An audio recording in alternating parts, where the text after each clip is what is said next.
ሸገር ካፌ ሸገር ካፌ ሸገር ካፌ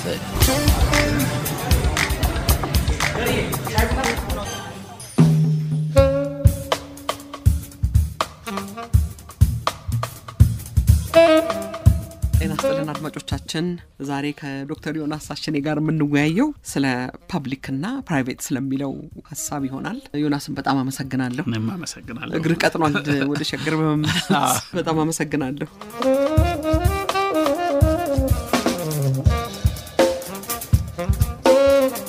ዮናስ በኢትዮጵያ የፖለቲካ ኢኮኖሚ በታሪክ በማህበረሰብ ግንኙነት ውስጥ ፐብሊክና ፕራይቬት ልዩነቱና አንድነቱ ጽንሰ ሐሳባዊ መሰረቱ ምን ይመስላል የሚለው ነው መነሻችን። ወደ ሶሻሊስታዊው ስርዓት እንሂድ። በጣም ትርጉም የምናገኘው እንደውም በጣም ስምም እንሆናለን ከዚህ ስርዓት ጋር። ለምንድን ነው ሶሻሊስት ኢማጂኔሽን ይዘው ይመጣሉ የተማሪዎች እንቅስቃሴው ህብረተሰባዊት ኢትዮጵያን ይገነባላል። በቃ በአደባባይ ትርጉሙ ምን ይመጣል? ህብረተሰባዊና ህዝባዊ፣ በተቃራኒው ደግሞ ግላዊ። እንደውም አንዱ ህግ ላይ ምን ብሎ ይጀምራል መሰለሽ? በኢትዮጵያ የግል ሀብት የግል ጥቅምና አምልኮ በማስቀረት ብሎ ይጀምራል። የግል ሀብትና የግል ጥቅም አምልኮ ነው ብለ ማለት በአድ አምልኮ ተደርጎ ነው የሚታሰበው። በቃ በጣም ነውር ተደርጎ ነው ህጉ ቃል በቃል በኢትዮጵያ የግል ሀብት የግል ጥቅምን አምልኮ በማስቀረት ህብረተሰባዊት ኢትዮጵያ በኢትዮጵያ ጠቅላላ መርህ መሰረት ንብረቶች በአራት ላይ ይከፈሉ ይችላሉ። የመንግስት ፐብሊክ የምንለው ፍራንቻይዝ ውስጥ ሊገባ ይችላል። የጋራ ሀብት ከውጭ ባለ ሀብት ጋር ሊያፈራ ይችላል። ፕራይቬት የግል ሀብት ሊኖር ይችላል ብሎ ይከፋፍላል። አብዛኛው ነገር በሙሉ የመሬት አዋጁም የትርፍ ቤት አዋጁም ሁሉም አዋጆች በፊት ሲያቆጠቁጡ የነበረውን ግለሰብ በሙሉ ያጠፉታል። አዋጆቹ በሙሉ መሬትን ሀብትን በሙሉ ጠቅልለው ለመንግስት ይሰጣሉ። በቃ ፐብሊክና መንግስት የምንለው ፍጹማዊ ጋብቻ የሚያደርጉት በአብዮቱ አዋጅ ውስጥ ህብረተሰባዊት ኢትዮጵያን ለመገንባት የቫንጋርድ ፓርቲው በኋላም ኢሰፓ ሲመጣ መንግስት ከመንግስት ተቃራኒ የቆመው ፍላጎት የግለሰብ እና በህጉ ላይ ምን ይላል? ለግለሰብ እውቅና ይሰጣል። የግለሰብ ካፒታል ሚና ሊጫወት ይችላል። ለምሳሌ ካባዎችን፣ ወፍጮ ቤቶችን፣ ዘይት መፍጨቂያዎችን እንደዚህ ለነሱ ለፕራይቬት ሴክተሩ መስጠት ያስፈልጋል ይላል። ለምንድን ነው የሚሰጠው ሲባል ለልማቱ የሚያደርገው አስተዋጽኦ ምናምን አይደለም። የፕራይቬት ሴክተሩ አንደኛ ለማህበረሰቡ ጠንቅ ሊሆን ይችላል ሀብት ባካበተ ቁጥር። ስለዚህ ይሄ በእጁ የገባው ካፒታል ሆርድ በማድረግ ወይንም በመደበቅ በማድረግ ማህበረሰቡ ላይ ጉዳት እንዳያስከትል ወይንም አላግባብ ኤክስትራቫጋንት የሆነ ቅንጡ ህይወት በመኖር በማህበረሰቡን ሀብት እንዳያባክን ትንሽ የኢኮኖሚ አክቲቪቲ ልንሰጠው ይገባል ይላል። ይሄ በተጻፈ የህግ ትንታኔ ነው። ፕራይቬት ሴክተር ራሱ የሚሰጠው በህብረተሰባዊት ኢትዮጵያ ከኢትዮጵያ ጥቅም መንፈስ የማይወጣ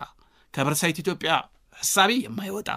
ግን ምናልባት የያዘው ሀብት የሚያካበተው ሀብት እንዳያባክንና የማህበረሰቡን ሀብት እንዳያባክን በኢኮኖሚ አስተዋጽኦ እንዲያደርግ ትንሽ ቦታ ቢሰጥ፣ ይሄም የመንግስት የበላይነት ፈቃጅነትና ሬጉሌተሪ እጅና እግር ባለበት ውስጥ መሆናል። ስለዚህ በሶሻሊስት ኢትዮጵያም ስንመለከት አንደኛ የሀብት የገንዘብ ጣራ አለው ከ500 ሺህ ምናምን አካባቢ ከዛ በታች ነው ማማካበት። ያቺም 500 ሺህ ብር የሚሰጠው እንዳያባክናት በቅንጡ ህይወት በምናምን እንዳያባክናት። ምክንያቱም ፕራይቬት የግል አምልኮ ነው ተደርጎ የታወቀው። በቃ የባዕድ አምልኮ ተደርጎ ነው የታሰበው። መጥፎም ነገር ነው ተደርጎ የታሰበው። ዋናው ነገር ሶሻሊስታዊ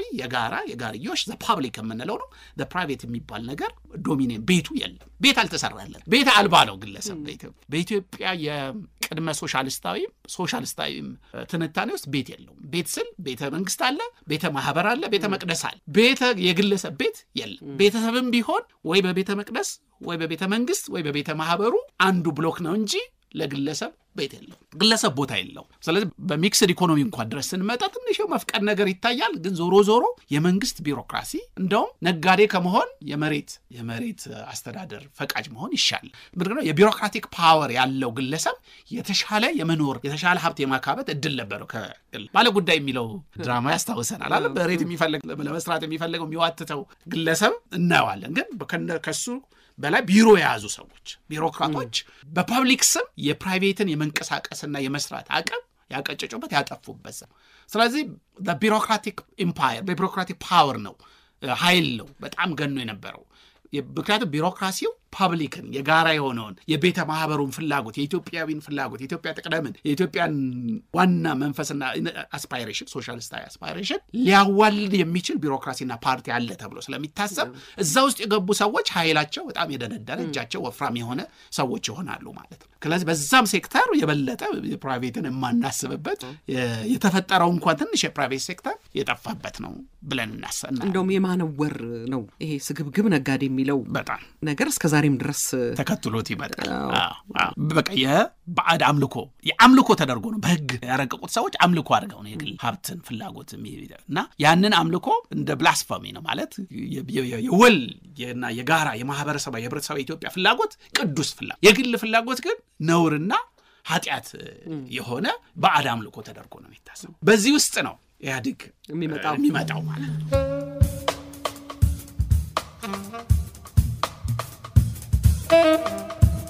ኢህአዴግ እንግዲህ እስከ ነጭ ካፒታሊዝም ድረስ መሄድ እንችላለን ሲሉ ሰምቻቸዋለሁ አቶ መለስ አንድ ጊዜ ግን ነው ወይ ነበር ወይ ትክክል እንግዲህ በኢህአዴግ ጊዜም ስንመጣ ቀስ እያለ ነው የሚመጣው እንግዲህ ኢህአዴግም የተማሪዎቹ እንቅስቃሴ የወለዳቸው መሪዎች እና ካድሬዎች አባላት የመሰረቱት መንግስት ነው በአብዛኛው ግራ ዘመሞች ናቸው በአብዛኛው ግን የደረሱበት ዘመን ሁሉ ጊዜ የፕራይቬት ፐብሊክን መፈጠርና መካፈል ስናይ የዓለም አቀፍ ሁኔታው በጣም ወሳኝ ነው በኃይለ ሥላሴም ስናይ በኋላ ላይ 5 ዓመት ልማቱ ራሱ ከዓለም አቀፍ የልማት ዘመን ውስጥ ከዛ ግፊት ነው የሚመጣው 5 ዓመት ልማቱን ራሱ የጻፉት ኢትዮጵያውያን ዩጎዝላቪያውያን መተው ነው የሚጽፉት አይደል 5 ዓመት ልማቱን ስለዚህ ዓለም አቀፍ ዲስኮርስ ሆኖ ነው የሚመጣው እና የግሎባል ካፒታሊዝም በጣም ኢምፖርታንት ነው በዓለም አቀፍ ያሉ ተዋናያኖች ተቋማት የዓለም አቀፍ መንፈሱ በጣም ወሳኝ በኃይለ ሥላሴም ስናይ በኢትዮጵያም ስንመጣ ሶሻሊስታዊ መንፈሱን ስናይ በዘመኑ የነበረው የቀዝቃዛው ጦርነት ወደ ሶሻሊስት የመሻገር ትልምና ህልም ወሳኝ ነው በ1980ዎቹ ወይ በኢትዮጵያ ቆጣ በ90ዎቹ በአውሮፓ ቆጣ ስናይ ደግሞ ዓለም ተቀይራለች ዩኒፖላር የምንለው የግሎባል ካፒታልስ የቀኙ ዘመን ዓለም አሸናፊ ሆኖ የመጣበት ነው ወርልድ ባንክና IMF ስትራክቸራል አጀስትመንት የምንለው የዋናውን ስራ የሚያማክሩት አፍሪካ በሙሉ የፖለቲካ ኢኮኖሚ መዋቅር ሽግግር እንዲያደርጉ የሚገፉበት ኢንሴንቲቭም ማበረታቻም ካሮትም ዱላውንም የሚያደርጉበት ዘመን ነው ኢህአዴግ ስልጣን ያዘ ስለዚህ በIMFም በወርልድ ባንክም ግፊት ስትራክቸራል አጀስትመንት ማድረግ ይጀምራል ኢህአዴግ በሚያደርግበት ሰዓት ወደ 4 ዘመን ያሳልፋል 1990ዎቹ ላይ እናየዋለን 2000 ላይ እናየዋለን 2010 ላይ እናየዋለን የተለያዩ ፖሊሲዎች የተለያዩ የህግ ማዕቀፎች የተለያዩ ተቋማት ይወለዳሉ በእነዚህ 3-10 ዓመታት ውስጥ የመጀመሪያው በ1990ዎቹ የምናየው ቀስ እያለ ወደ 3 ዲሬጉሌሽን ይሄ ፕራይቬታይዝ የማድረግ ሊበራል የማድረግ የግል ሴክተሩ የኢኮኖሚው ላይ የሚያደርገው ሚና አለ ብሎ ወደ ማመን አይረግመውም ዶክመንቱ ስናይ አያመሰግነውም አንቆለጳጳሰውም ያን ያህል ዝም ብሎ ብቻ ፕራይቬቱ ሚና ሊኖር ይችላል ብሎ ይከፍተው ግን በአራት ከፍለነዋል በይላል በ1990ዎቹ የምናየው ፕራይቬታይዜሽን የመጀመሪያ ጊዜ ይጀምራል ወደ 66 ምናምን ተቋማት ለመሸጥ ይጀምራል ግን ለግለሰብ ብቻ አይደለም በመንግስት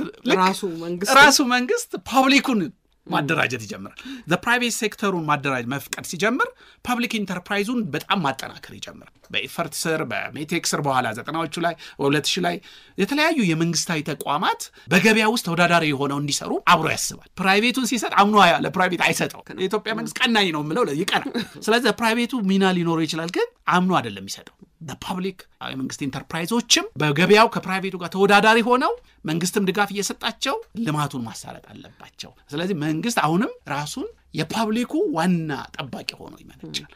ዋና የፐብሊኩን ፍላጎት ከማን ነው የሚጠብቀው ከፕራይቬቱ ነው የሚጠብቀው ምክንያቱም ፕራይቬቱ የፐብሊኩን መጥቶ ሊመዘብረው ሊያጠፋው ጠላት ነው ብሎ በ90ዎቹ አያወራም እንደዛ ግን በኋላ ያለው ከውስጥ ያለው ቀወርቁም ብናየው ዞሮ መንግስት ነው የኢትዮጵያ የታዳጊ ሀገር የመንግስት ሚናው ከፍተኛ ነው ብሎ የሚያምን ነው ተግባሩንም ስትመለከተው አሁን ለምሳሌ አርጌ ባነሳው ጥሩ ይመስለኛል ማዳበሪያ ለረጅም ጊዜ ሲያመጡ የነበሩ ድርጅቶች ነበሩ የማዳበሪያ አስመጭነቱን ሚና መንግስት ይጠቀልለዋል በልማት ድርጅቶቹ ስም እና እነዚህን ግለሰቦች እንግዲህ እንደው እስከ ማጥፋት ድረስ ሁሉ ይደርሳል እና ሙግት ይጀምራል ከግለሰቦች ጋር ፉክክሩ ሁሉ በጣም ኃይለኛ ይሆናል እና ለግለሰብ ወይም ለፕራይቬት ለሆነው ተቋም እድል የሚሰጥ ትንፋሽ የሚሰጥ ሁኔታም አይፈጠርም ባንዳንዱ ትልልቅ ጉዳዮች ላይ ስንመለከት ሜዳው በአጠቃላይ ምንም እንኳን የፕራይቬት ሴክተር ለፕራይቬታይዜሽን ተሽጧላቸዋል የተሸጠላቸው አንደኛ ሰዎች ለመንግስትም ቅርብ የሚሆኑ ሰዎች ናቸው አይደለ 90 ውስጥ ምን አስተዋውሳቸው ወይንም የፐብሊክ ኢንተርፕራይዞች ይቋቋማሉ በተለያየ አስተዳደር ውስጥ የመንግስታዊ ወይንም የድርጅቶች ወይም የክልሎች የልማት ድርጅቶች ነው የሚገዟቸው የሚወስዷቸው ማለት ስለዚህ ፐብሊክ የምንለው ነገር ከመንግስትና ከፓርቲ ቁጥጥር ስር አልወጣም በ90ዎቹ ይሄ በዚህ አድሊ የምንለው በኋላ የልማታዊ መንግስት 2000 ላይ ሲመጣ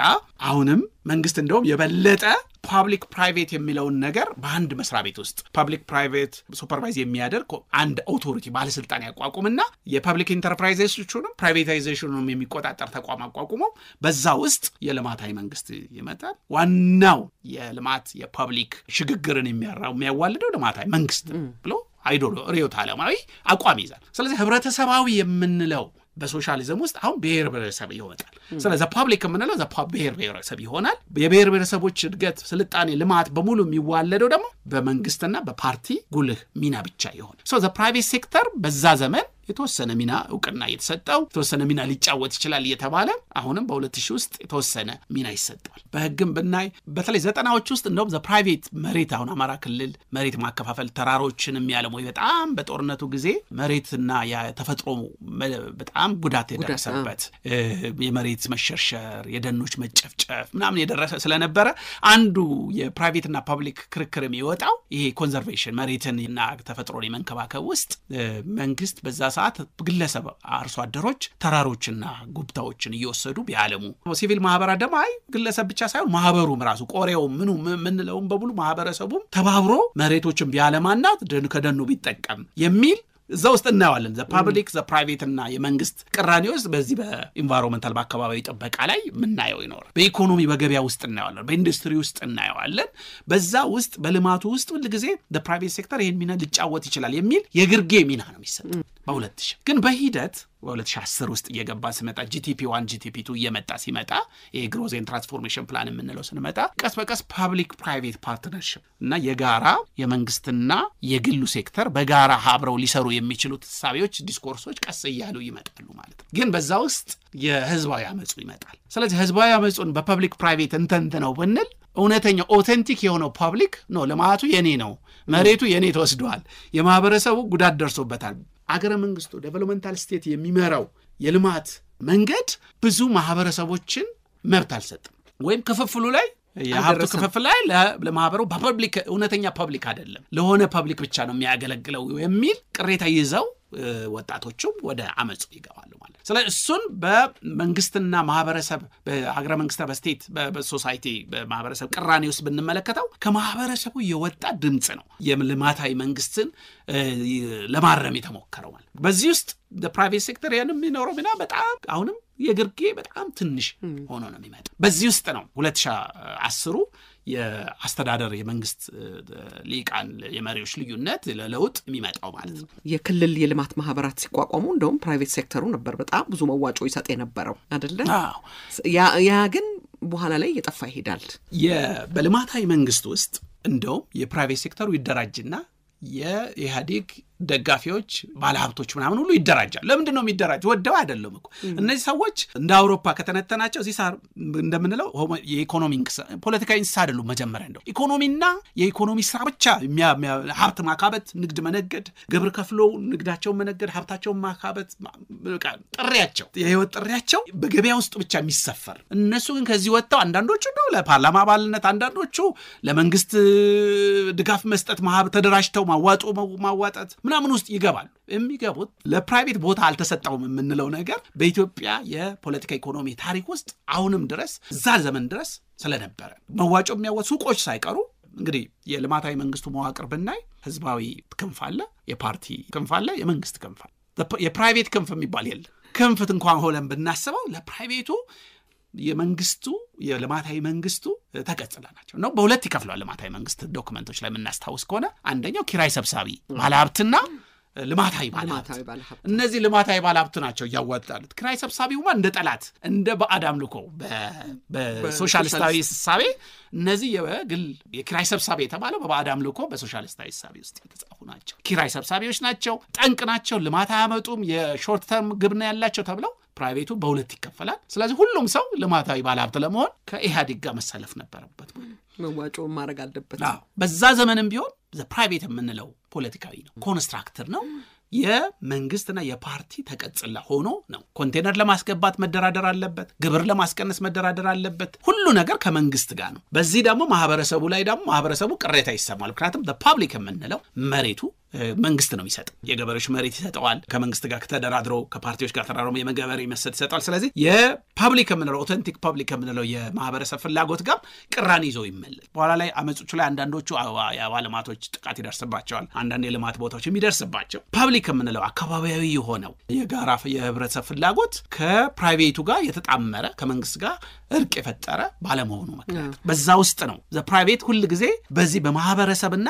በአገረ መንግስቱ የልማት እሳቤ ቅራኔ ውስጥ የራሱን ቦታ የሚፈልግ የሚዋልል በቃ በጣም የተገለለ የእውነትም ግለሰብ የእውነትም ባይተዋር የባይተዋር ኢኮኖሚ የባይተዋር ሚና ነው ያለው ካፒታሊዝም እንኳን ነጩን ካፒታሊዝም አራምዳለሁ በሚለው ኢህአዴግ ውስጥ የግለሰቡ የፕራይቬት ሴክተር የባይተዋር ቤት ከለውጡ በኋላ ወደ መጣው የመንግስት አሰራር እንምጣ እንግዲህ እዚህ ላይ ደግሞ ይሄ ፐብሊክ ፕራይቬት የሚለው ነገር ትንሽ የበለጠ መልክ እየያዘ የሚመጣበት ነው አይደለ ዮናስ እዚህም ውስጥ ቢሆን ግን ግለሰብ አሁን አለው ሀገር እኔ ግለሰብ ራሱ ሪኢንቨንት ተደርጓል ብዬ አላስብም አሁን የዚህ የፐብሊክ ፕራይቬት ፓርትነርሺፕን ስናይ ለምሳሌ የሚለው ምንድነው ከጂቲፒ2 የመጣውን ነገር የግሮስ ትራንስፎርሜሽን ፕላን የመጡትን እሴቶች የምርታማነቶች ልማቶች መሰረት በማድረግ አዲሱ ሆም ግሮን ኢኮኖሚክ ሪፎርም የሚባለው ሀገር በቀል የኢኮኖሚ ሪፎርም የሚባለውም ከዛ ደግሞ የ10 አመቱ 10 years development plan የሚባለው ከ2030 ድረስ የሚወስደን የኢኮኖሚ ፕላኖችንም ስንመለከት በኋላ ላይ የፐብሊክ ፕራይቬት ፓርትነርሺፕ የምንለው ስንመለከት ለፐብሊክ የሚለው መንግስት ነው አሁን የመንግስት የጋራ መንግስት የሚመራው የማህበረሰቡ የኢትዮጵያ ፍላጎትን በመንግስት ጋር እንደተዋህዱ ይቆያል እንግዲህ ፕራይቬት የምንለው ደግሞ በመንግስት በቅድስነት ለብቻ ይዞት የነበራቸው አንዳንድ የመሰረተ ልማቶች ኢንፍራስትራክቸሮች በመንግስት ብቻ ሊሰሩ ስለማይችሉ ግለሰብም ሊሰራው ስለማይችል በግለሰብም አይሰራም መንግስት ደግሞ ይሰራው ቆይቷል ግን በቂ ስላልሆነ የሪስክንም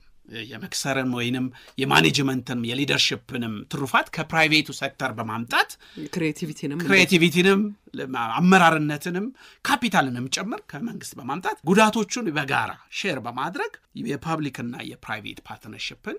ለመመስረት ያቅዳል ሲያቅድ ይሄን የሚያቅደው በዋና ቅድ ወና ፕላን ደረጃ ሳይሆን በማስፈጸም ኦፕሬሽናል ስትራቴጂ ዋናው ስራ የሚሰራው አሁንም ኢትዮጵያ መንግስት በምንም መንግስታት አስተዳደሮች ቢቀያየሩ የልማት ኤቶስ የመንግስት ልማት እኔ ነኝ የማካሄደው ከተማ ማለማው ብልጽግናን ማመጣው እኔ ነኝ ብሎ ነው የሚያስበው አሁን የተቀየረ ነው እንደው ምናየው ኮንቲኒቲ ነው ከኃይለ ሥላሴ ጊዜ ጀምሮ መንግስት እኔ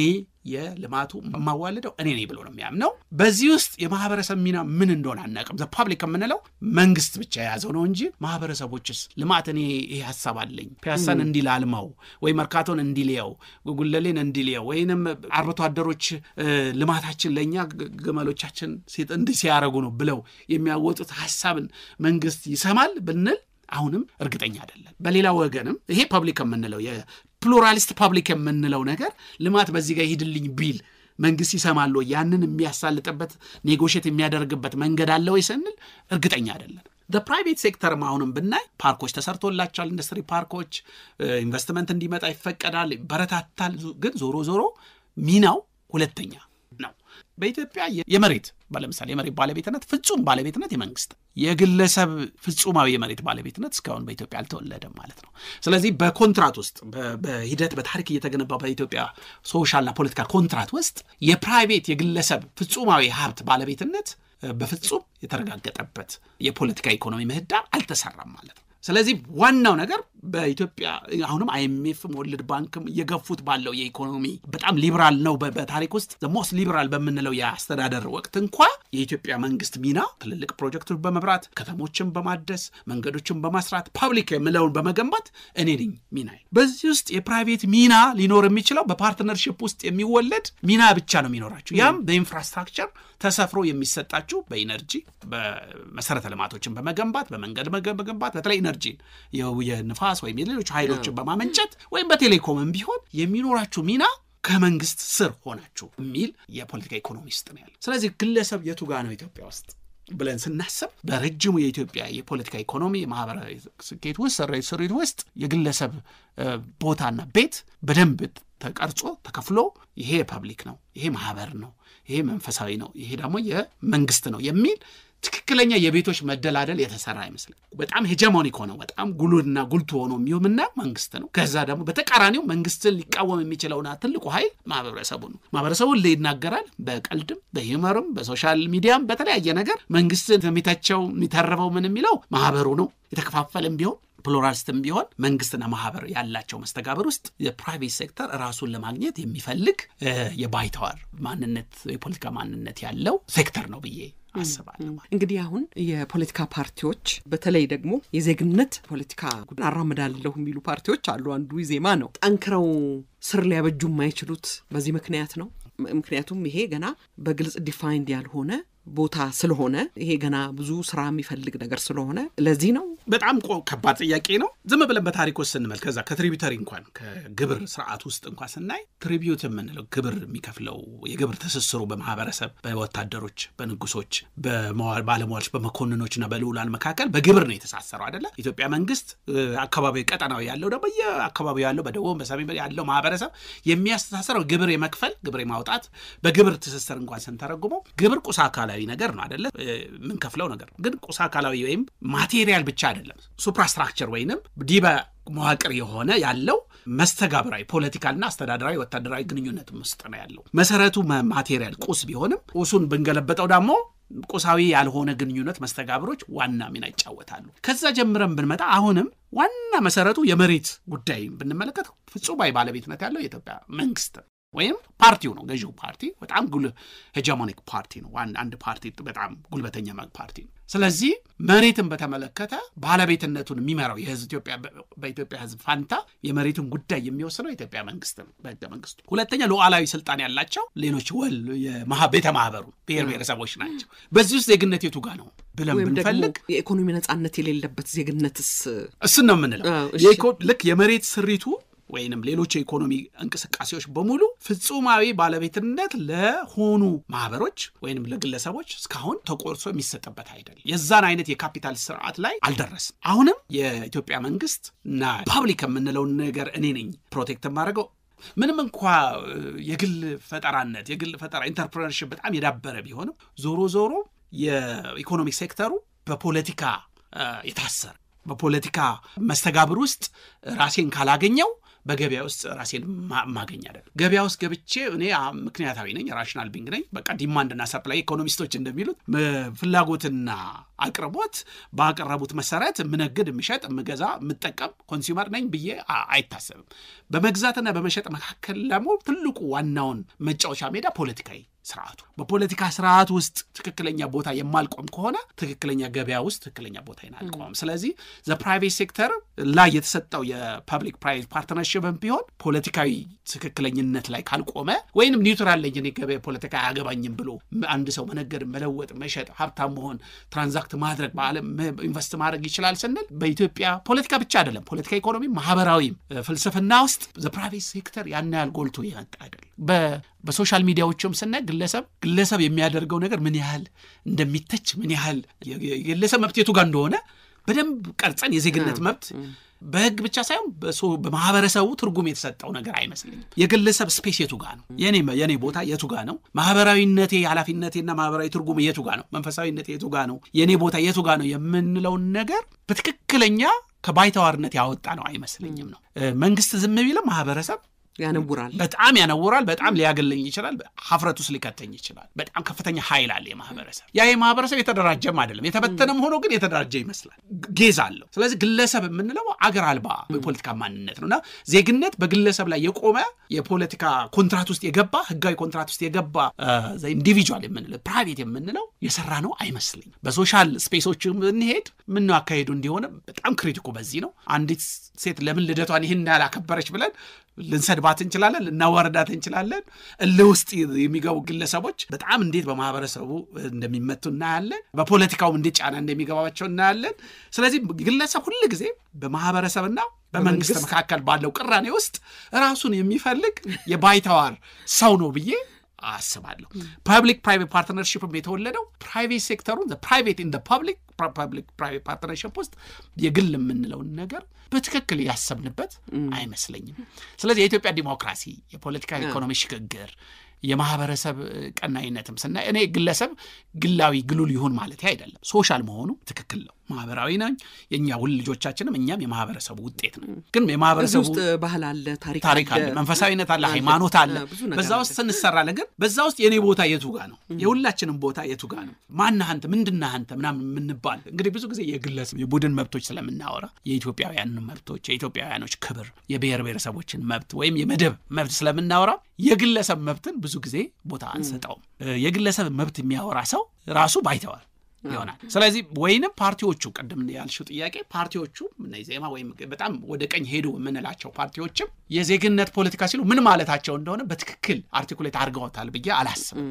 ምን ማለት ነው በዚህ ውስጥ መሬት የመንግስት በሆነበት ኢኮኖሚ በመንግስት የበላይነትና ሬጉሌሽን የሚመራበት ወይንም ማህበረሰቡ ደግሞ ከመንግስት የኔም መብት የኔም ልማት የኔም ምንጭ መሆን አለበት ልማት የኔም ማዋጣት አለብኝ የኔም አስፓይሬሽን አለ በዛ ላይ ደግሞ ምንም ወደፊት ምን አይነት ማህበረሰብ ነው መንገነባው ሶሻሊስት ማህበረሰብ ነው መንገነባው ነጭ ካፒታሊዝም ነው መንገነባው ምን አይነት ማህበረሰብ ነው መንገነባው የኔ ቦታ እንደ ማህበር የኔ ቦታ እንደ ግለሰብ የቱ ጋር ይሆናል የሚለው ሳንተነትን ነው ሳናብላላ አዎ የልማታዊ መንግስቱ ምናልባት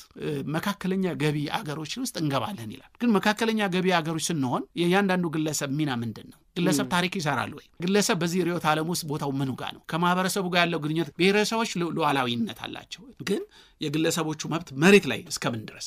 ኦሮሚያ ውስጥ ሆነ ወይ አማራ ክልል ውስጥ ወይ ትግራይ ክልል ውስጥ ሆነ እንደ ግለሰብ ሚናዬ ምንድነው ቋንቋውን በአማርኛ ባልናገር በአማራ ክልል ውስጥ ንግድ ስነግድ ምን ያህል መብት ይከበራል ሉዓላዊ በሆነው የብሔረሰብ ውስጥ የኔ ቦታ በኦሮሚያ በትግራይ ወይ የኔ ቦታ ምንድነው ብዬ መብቴ ምኑ ጋር ነው እንዴት ነው የሚሰፈረው ሀብት ባካበት በአንድ ክልል ውስጥ በአንድ ዞን ውስጥ በአንድ ወረዳ ውስጥ ወረዳው መጥቶ እንደማይነጥቀኝ ምን ያህል ጋራንቲ አለ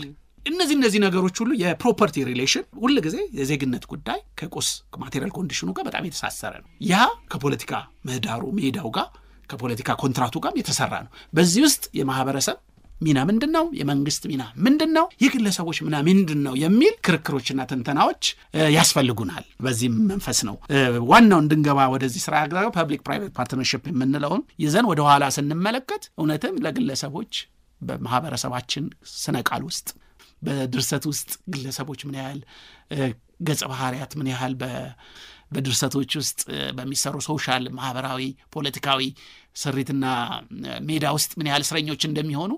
ከሌሎች የስነ ጽሁፍ ሰዎች ጋር በእንሰራበት በጣም ጥሩ ይመስለኛል ግለሰብ የቱ ድረስ ነው አንድ ገጸ ባህሪ ሉዓላዊ የሚሆን አትሊስት በኢትዮጵያ ስነ ጽሁፍ ሐሳብ ውስጥ ወይም በፊልሞች ውስጥ ወይም በሙዚቃ ውስጥ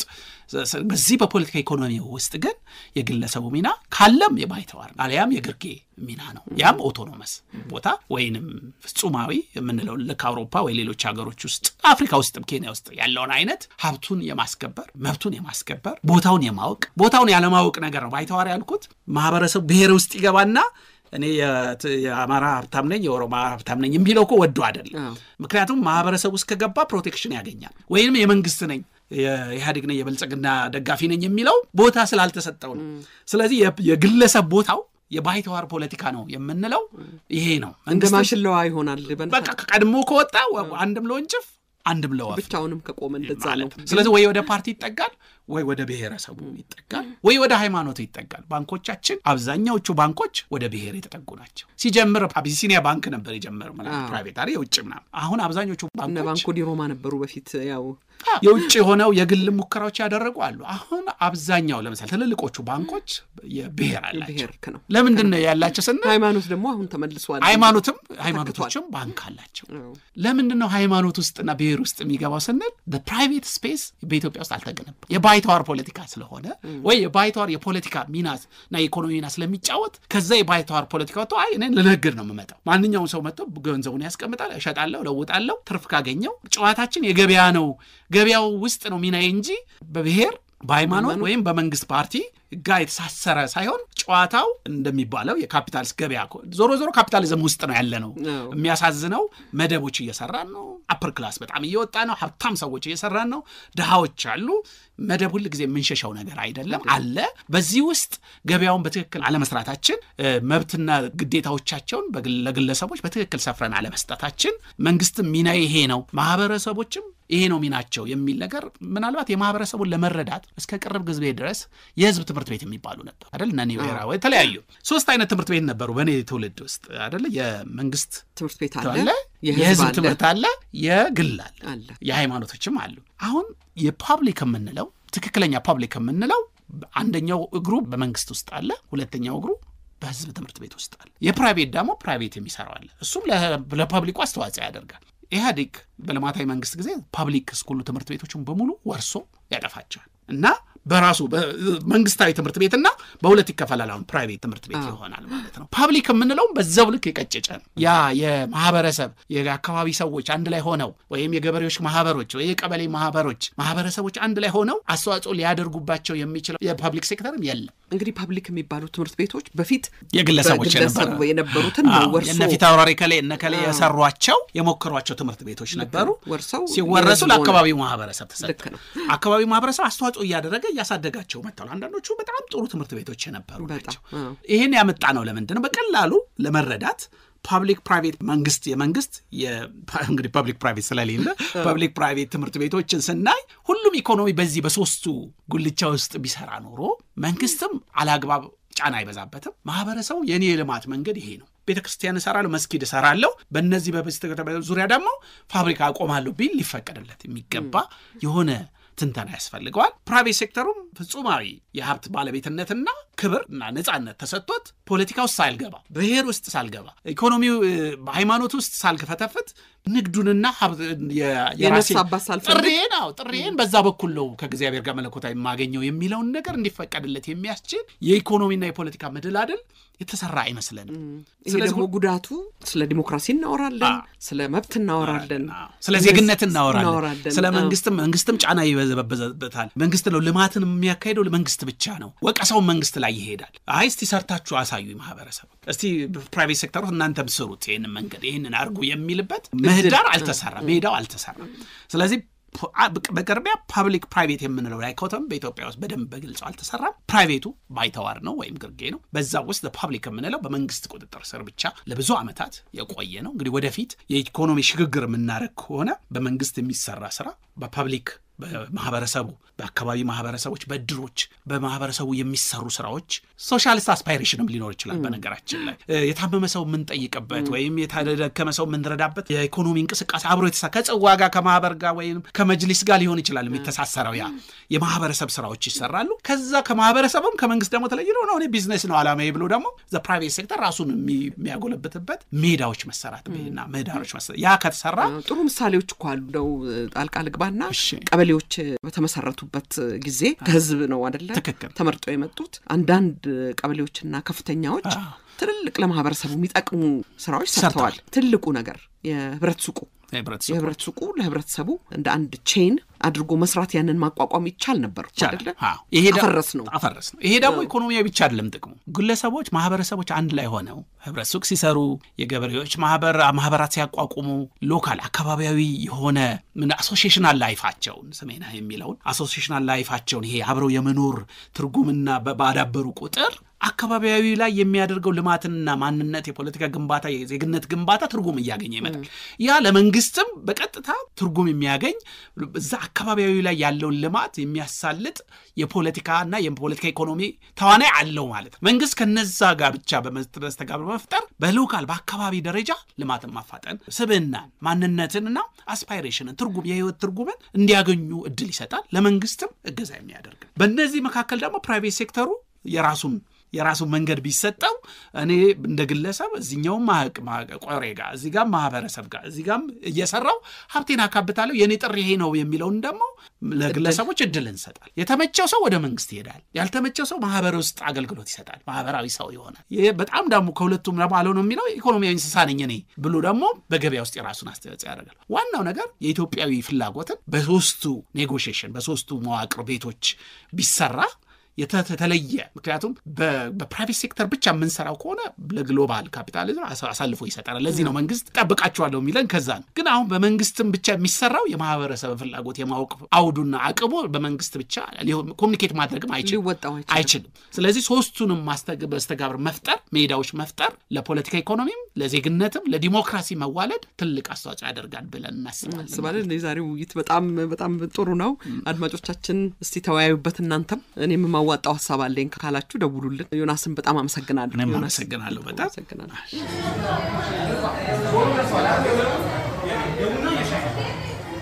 ሸገር ካፌ